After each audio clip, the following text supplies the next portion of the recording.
আসসালামু আলাইকুম। আজকে নতুন আরেকটা ইন্ডিকেটর নিয়ে চলে এসেছি আপনাদের মাঝে। এটা অনেক powerful indicator in the trading. তা হলো volume. Volume indicator is most powerful indicator in this forex trading বা বিভিন্ন ধরনের ট্রেডিং এ ইন্ডিকেটর। এই যে volume indicator is most important. কারণ এই ভলিউম ইন্ডিকেটর না ছাড়া আমরা কোনো মার্কেটে ভলিটিলিটি অনুভব করতে পারি না বা এটা পাবো না। ঠিক আছে? এইজন্য market is most important indicator is volume. ভলিউমের মাধ্যমে আমরা মার্কেটের ভলিডিটি বুঝতে পারি। মার্কেট কোন ট্রেন্ডে যাচ্ছে এটাও আমরা বুঝতে পারি। এটা আইডেন্টিফাই করতে পারি। এটা আইডেন্টিফাই করা আমাদের জন্য অনেক সহজ হয়ে থাকে। বুঝছেন? বেটা আমি বোঝানোর চেষ্টা করি ভলিউম কি? ভলিউম দ্বারা আমাদের মার্কেটের বিভিন্ন বোঝায়। ধরেন মার্কেট আপে যাচ্ছে। আপে যাওয়ার যে প্রবণতা বা আপে যাওয়ার যে শক্তি, নিচ থেকে সাপোর্ট দিচ্ছে বা মার্কেটের যে ইন্টারেস্ট, হুম? এক কথায় ইন্টারেস্ট। ধরেন ট্রেডার আছে যে বায়ারদের যে ইন্টারেস্ট বা সেলারদের যে ইন্টারেস্ট একেই মূলত বলা আছে ভলিউম বলে। ধরেন এখান থেকে সেলারদের অনেক ইন্টারেস্ট আছে বাই করার। মানে বায়ারদের অনেক ইন্টারেস্ট আছে বাই করার। এজন্য মার্কেট বাইরে যাচ্ছে। ওভারঅল মার্কেট বাইরে যেয়েই যাচ্ছে। এটা ইন্টারেস্ট বোঝায়। মার্কেটের ইন্টারেস্ট বোঝানোর জন্য আমরা ভলিউমটা ব্যবহার করে থাকি। ভলিউমটা ব্যবহার হয়ে থাকে ইন্টারেস্ট বোঝানোর জন্য। এই যে ধরেন এটা হচ্ছে একটা ক্যান্ডেল, এটা ক্যান্ডেল, এটা ক্যান্ডেল। ঠিক আছে? উইক ধরেন আছে। এ এটা সমস্যা নেই। উইক ধরেন থাকে বা এইখানে একটা ক্যান্ডেল। ধরেন এই যে এখানে যে দেখছি মার্কেট যে উপরে যাচ্ছে। প্রতিটা ক্যান্ডেলের হাই প্রতিটা ক্যান্ডেলের উপরে। প্রতিটা ক্যান্ডেলের হাই প্রতিটা ক্যান্ডেলের উপরে। এই যে উপরে যে প্রবণতা বা নিচে যে বায়ারদের সেলারদের ইন্টারেস্ট এটাকে ভলিউম বলে আপ ভলিউম। ঠিক আছে? কি ভলিউম? আপ। মানে আপে যাওয়ার যে প্রবণতা তাকে আপ ভলিউম বা উপরে যাচ্ছে আর এখানে কিন্তু ভলিউম বেশি। একে ভলিউম বেশি বোঝানো হচ্ছে। আর যে ডাউনে আসছে এটার ছাড়া এটা কম, এটার ছাড়া এটা কম বা হাই। যে নিচে আসে যে প্রবণতা এটাকে বলা হয় ইন্টারেস্ট লো বা বাই করছে যারা বাই করছে তাদের প্রবণতা লো হয়ে যাচ্ছে। তারা আর বাই করতে চাচ্ছে না। যারা সেল করছে তাদের আর সেল করতে ইচ্ছা করছে না। সেজন্য মার্কেটের ভলিউম আস্তে কমে আসছে। আমি এটা বোঝানোর চেষ্টা করেছি। ঠিক আছে? তাহলে ভলিউম দ্বারা বিভিন্ন সেলারদের ইন্টারেস্ট বা বায়ারদের ইন্টারেস্ট বোঝা যায় এই ভলিউম দ্বারা। আমি কি বোঝাতে পারলাম? সেলারদের ইন্টারেস্ট কতটুকু বা বায়ারদের ইন্টারেস্ট কতটুকু এইটুক বোঝানোর জন্য আমরা কি ব্যবহার করে থাকি? ভলিউম। এবারে আসি ভলিউমের ইন্টারেস্ট। ধরেন একটা মার্কেট আপ মার্কেট। ঠিক আছে? এটা ধরেন আপ মার্কেট এটা। ঠিক আছে? এটা ধরেন আপ মার্কেট। ভলিউম আগে ছিল অনেক বেশি, প্রিভিয়াস ছিল অনেক বেশি। তারপরে মার্কেটের ভলিউম কমছে। আপনারা দেখছেন তারপরের থেকে মার্কেটের ভলিউম ধীরে কমতেছে। এই যে ধরেন এটা আপে যাচ্ছে মার্কেট। এখান থেকে ধরেন আপে যাচ্ছে, এটা আপ ট্রেন্ডে যাচ্ছে। কিন্তু আপনি লক্ষ্য করলেন মার্কেট তো আপে যাচ্ছে কিন্তু ভলিউম কমছে। ঠিক আছে? ভলিউম কমছে। যখন মার্কেট আপে যাচ্ছে আর ভলিউম কমছে তখন আপনারা বুঝতে পারবেন মার্কেট রিভার্স হতে পারে বা মার্কেটের আর বাই হবে না পরে। মার্কেট সেল আসতে পারে। প্রবাবিলিটি। এখানে 100% কিছুই হয় না। প্রবাবিলিটি আসতে পারে। এসব এর ইন্টারেস্ট বা এসবের জন্য আমরা ভলিউম ব্যবহার করে থাকি। আর ভলিউম আপনারা পাবেন কই? ভলিউম একটা সিম্পল যেখানে আছে থাকে।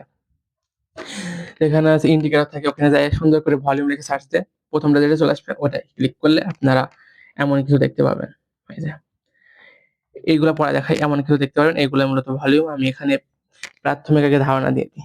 তারপর আমি ওইগুলাই যাচ্ছি। ঠিক আছে? তাহলে দেখলেন এখান থেকে মার্কেটের কোনো ইন্টারেস্ট নেই।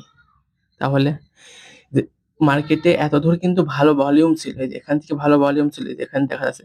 এখান থেকে ভালো ভলিউম ছিল, মার্কেটে এইটুকু ভালো ভলিউম ছিল। কিন্তু এখান থেকে ভলিউম লো হয়ে যাচ্ছে। তাহলে মার্কেট এখান থেকে রিভার্স আসতে পারে। প্রবাবিলিটি যত সম্ভব এখান থেকে মার্কেট রিভার্স আসতে পারে। এখান থেকে মার্কেট রিভার্স বা পুলব্যাক যেকোনো একটা আসতে পারে। এটা বিভিন্ন মার্কেটের স্ট্রাকচার, মার্কেটের বিভিন্ন পজিশনের উপর নির্ভর করছে মার্কেটে কি আসবে। আমি কি বোঝাতে পারছি? এটা। আরেকটা সিচুয়েশন দেখাই। ধরেন মার্কেট আপে যাচ্ছে। ঠিক আছে? আপে যাচ্ছে। আর ভলিউম ১ম এ ছিল হালকা পাতলা ভলিউম ছিল। তারপর একটু বেশি ভলিউম হলো। তারপরে এছাড়া বেশি ভলিউম হচ্ছে। পরেরটা দেখছেন আরো বেশি ভলিউম। এটা দেখছেন আরো বেশি। খালি মার্কেটের ইন্টারেস্ট কি? এখনো মার্কেট আপে যাবে। মার্কেট এখনো বোঝাচ্ছে মার্কেট আপে যাওয়ার প্রবাবিলিটি আছে। কারণ মার্কেট যে উপরে যে এটা ছিল তাছাড়া ইন্টারেস্ট বেশি এখানে। এখানকার ছাড়া এখানে আবার বেশি। এখানকার ছাড়া এখানে আবার বেশি। আর মার্কেটও আপে যাচ্ছে কন্টিনিউশন। তাহলে আমরা বুঝতে পারছি এখান থেকে মার্কেট এখনো আপে যাওয়ার সম্ভাবনা আছে। এখান থেকে আরো আপে যাওয়ার সম্ভাবনা আছে। কারণ বুঝতে পারলাম ইন্টারেস্ট আছে তো। এখানে তো সেলারদের ইন্টারেস্ট আছে। এইজন্য আমরা এখান থেকে মার্কেট আপ প্ল্যান করছি। কারণ এখান থেকে আমরা ভলিউম দেখছি আপে বা এখান থেকে আমরা ইন্টারেস্ট দেখছি ই যারা বায়ার এখান থেকে বায়ারদের ইন্টারেস্ট বেশি। এজন্য আমরা এইটা দেখতে পাচ্ছি মার্কেট আপে যাচ্ছে আর ইন্টারেস্ট বেশি। সেজন্য এখান থেকে আমরা আপ প্ল্যান বা আপ কিছু করতে পারি। তাহলে আমরা ভলিউম সম্পর্কে জানলাম। ভলিউম দ্বারা আমরা আপ মার্কেট বা ডাউন মার্কেটের যে সেলাররা আছে বা বায়াররা আছে এদের ইন্টারেস্ট বুঝতে পারি। ওদের কতটুকু ওরা চায় বাই করতে বা কতটুকু চায় ওরা সেল করতে এটা বোঝার জন্য আমরা মূলত ভলিউম ব্যবহার করে থাকি বা ভলিউম ইন্ডিকেটরের সাহায্য নিই। যখন একটা মার্কেট আপে যাচ্ছে, আপনি ভাবছেন এখান থেকে আমি সেল করব বা সেল করব, ঠিক আছে? আপনি দেখছেন এখান থেকে তো প্রচুর আসছে যে ভলিউম আছে, তাহলে এখান থেকে সেল করছেন। আমাদের ইনডেক্ট করছে। এক কথায় ইন্ডিকেটর আমরা ইনডেক্ট করে কোনটা ভালো বা কোনটা খারাপ, ঠিক আছে? এজন্য আমরা ইন্ডিকেটর ব্যবহার করে থাকি। আর ভলিউমটা মোস্ট ইম্পোর্টেন্ট। খালি আমরা বুঝলাম ভলিউমের আরেকটা জিনিস আমি দেখাই।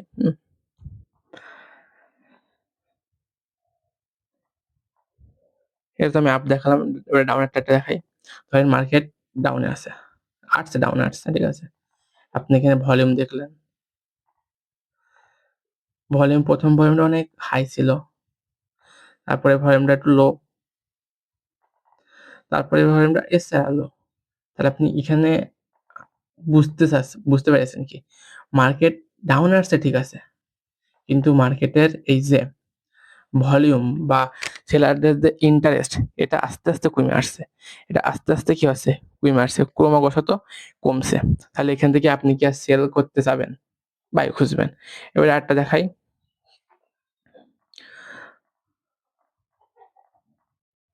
মার্কেট ধরেন ডাউন, ঠিক আছে? এবার এখান থেকে দেখছেন যে যে ইন্টারেস্ট বা যে ভলিডিটি যাকে আমরা বলে থাকি, এটা আস্তে, আস্তে বৃদ্ধি পাচ্ছে। কারণ এখানে আরো আমি এখনো কালার সম্পর্কে বা কেন লাল এটা আমি বোঝাচ্ছি। আমি আগে ভলিউম সম্পর্কে ধারণা দিচ্ছি। ভলিউম আমরা কি কাজে ব্যবহার করে থাকি। দেখছেন এটারও ইন্টারেস্ট বেশি বা এখান থেকেও মার্কেটের বাড়ছে। তাহলে আমরা এখান থেকে দেখতে পাচ্ছি মার্কেট সেল আসছে আর মার্কেটে বেশি, ভলিডিটি বেশি। তার মানে আমরা এখান থেকে সেল বা বিভিন্ন কাজ করতে পারি, ঠিক আছে? তাহলে আমাদের ভলিউম প্রাথমিক ধারণা দিয়ে এটা চার্টে দেখাই। চার্টে যে বিভিন্ন কালার দেখে আর কনফিউজ হয়ে যায় না যেন কালার দেখে যেন আবার ঘাবড়ে যান না। এটা লাল হচ্ছে কেন এত বড়? এগুলা করার কোনো কারণ নেই। কারণ আমি যা বোঝালাম এটাই মার্কেটে কাজ করবে, ঠিক আছে? চলেন ক্যান্ডেলে যাই। ধরেন এই যে এই জোনটা বোধহয় এই যে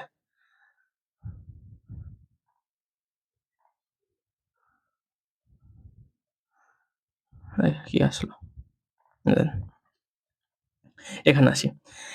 মার্কেট যখন এই যে এখান থেকে এই যে এখানে ভলিউম এই যে এইটা এই জোনটা এই যে এইটা এই জোনটা মূলত এই যে এই জোনটা দেখেন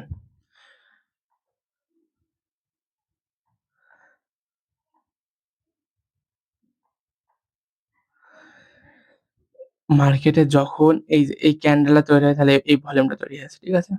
এই যে এটা। আপনি দেখেন যখন মার্কেট নিচে আসে, মার্কেটের ভলিউমও কিন্তু উপরে থাকে। উপর থেকে আমি যেটা বোঝাতে এটা বোঝেন। মার্কেটের ভলিউম কিন্তু ১ম এ খুব ভালো ছিল। তারপর থেকে মার্কেটে দেখছেন মার্কেটে আস্তে, আস্তে মার্কেটের ভলিউম নিচে চলে আসছে। দেখেন মার্কেটে যখন ভলিউম একদমই নিচে চলে এসেছিল, মার্কেট এখান থেকে রিভার্স করার চেষ্টা করেছে। আমি কিন্তু আইডিয়ালি একদম যা শিখাইছি তাই কিন্তু এখানেও আসছে। যখন মার্কেটে দেখছেন এখান থেকে মার্কেটের ভলিউম ছিল বেশি। তারপর যেয়ে দেখছেন এখানে কোনো ভলিউম নেই। মার্কেট এখান থেকে রিভার্স করিনি কিন্তু করার চেষ্টা করেছে। আমি কি বোঝাতে পারছি? করিনি কিন্তু আবার এখানে দেখি। এই যে এই জোনটা। মার্কেট এখানে কি করতে চেয়েছিল? এখানে কোনো ভলিডিটি ছিল না। ভলিউমই ছিল না। যখন মার্কেটে এখানে কোনো ভলিউম ছিল না, যখন আস্তে আস্তে ভলিউম বাড়তে, আস্তে আস্তে যখন ভলিউম উপরের দিকে উঠছে, মার্কেটও আস্তে আস্তে বৃদ্ধি পাচ্ছে বা উপরের দিকে ওঠার চেষ্টা করছে বা ঠিক আছে? এটা ভলিউমের কাজ। এভাবে ভলিউম কাজ করে। আমি য য য একটু আগে যতক্ষণ না প্রাথমিক যে ধারণা দিছিলাম, ওটা এখানে কাজ করবে। এখানে কালার দেখে যেন আবার ভয় পেয়ে যান না। এখানে কেমন হচ্ছে? এগুলা কিচ্ছু না। আপনি খালি ভলিউমের সাইজ গুলা আর মার্কেটের সাথে ম্যাচিং করার চেষ্টা করবেন। কানেক্ট করার চেষ্টা করবেন। তাহলেই এই ভলিউম সম্পর্কে আপনার কোনো বাধা থাকবে না। একেকটা ডট কানেক্ট করতে পারলে আপনার কাজ শেষ। আর ট্রেড নেওয়ার আগে খালি ভলিউম দেখে দেবেন না। এই ভলিউম শিখে এগুলা মার্জ করবেন। আপনার যে স্ট্র্যাটেজি আছে ওইটার সাথে এটা মার্জ করার চেষ্টা করবেন। তাহলে আপনি একটা প্রফিটেবল ট্রেডার হতে পারবেন। মার্জ না করলে সম্ভব না। এই যে এখানে দেখাই। একটা মার্কেট যখন এখান থেকে ডাউন এসেছে, এই যে এটা যখন ডাউন এসেছে মার্কেটে উপরে হাই ছিল, হাই আস্তে আস্তে নিচে এসেছে। যখন মার্কেট এই পজিশনে এসেছে, এই যে এই পজিশন মার্কেটে দেখেন এই পজিশন ছিল। আবার মার্কেটে ভলিউমটা আপ হয়েছে, আবার এখান থেকে আপ গেছে। আমি বোঝাতে পারছি? এরকম প্রতিটা জিনিস সহজ। আমরা বানিয়ে ফেলি কঠিন। এই যে ট্রেডিং এ কোনো কিছু রকেট সায়েন্স না। আমরা বানিয়ে ফেলি কঠিন তাই আমাদের কাছে কঠিন লাগে। কোনো কিছুই এত কঠিন না। এখানেও সে একই রকম। ঠিক আছে? আর এগুলা আপনারা হচ্ছে যে বাসায় ভালো করে ব্যাক টেস্টিং করবেন পিসির সামনে বসে। পিসি, ল্যাপটপ যাই হোক ওর সামনে বসে টাইমলি একটু ব্যাক টেস্টিং করবেন তাহলে এখান থেকে কিছু করা সম্ভব। তাহলে এটা ব্যাক টেস্টিং করেন। আল্লাহ হাফেজ। সবাই ভালো থাকেন, সুস্থ থাকেন এবং আমাদের সাপোর্ট করেন।